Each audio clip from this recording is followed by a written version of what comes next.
hoje é dia de ficarmos de olho no mercado e quem traz as informações é Pedro Carvalho.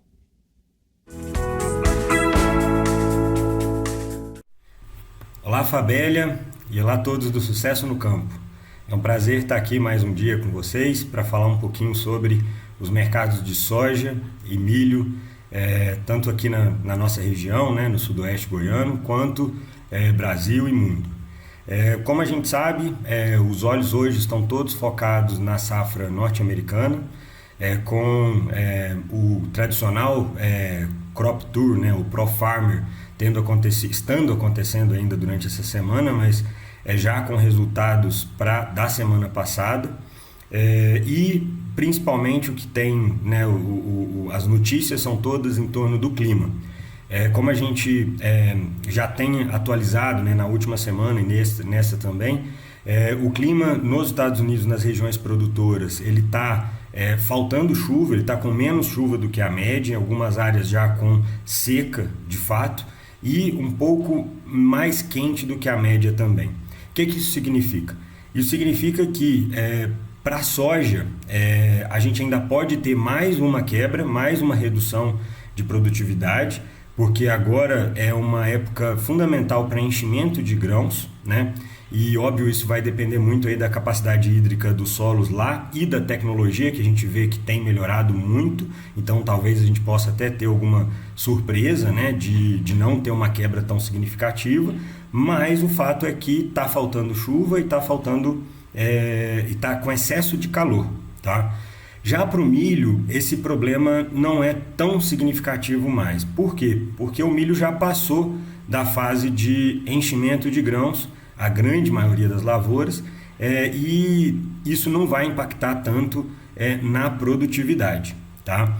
Então, o que a gente tem que ficar atento? Esses próximos dias aí eu acredito que possa ter umas janelas de oportunidade de venda, principalmente em Chicago, para a soja, olhando para março e as telas de março e maio de 2024, que hoje estão em torno de 14 cents por bushel, que para os níveis e para a circunstância, né, digamos assim, atual, parece ser um bom nível. E no milho, para quem, acredito que todo mundo já deve ter acabado de colher, né, a segunda safra, no milho a gente realmente tem um desafio aí. Os estoques mundiais estão confortáveis, os Estados Unidos devem começar a fazer exportação de milho agora, e isso provavelmente vai começar a pesar um pouco nos prêmios de milho aqui no Brasil.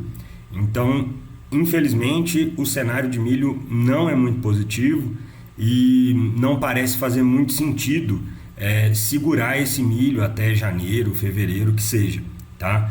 Por quê? Porque a gente, colhendo a safra norte-americana, o próximo, abre aspas, problema que se pode ter é somente na segunda safra no Brasil, né? Porque a primeira safra brasileira ela é toda para o mercado interno, e a frustração dela é um pouco mais difícil, né? Até porque a área também é bem menor.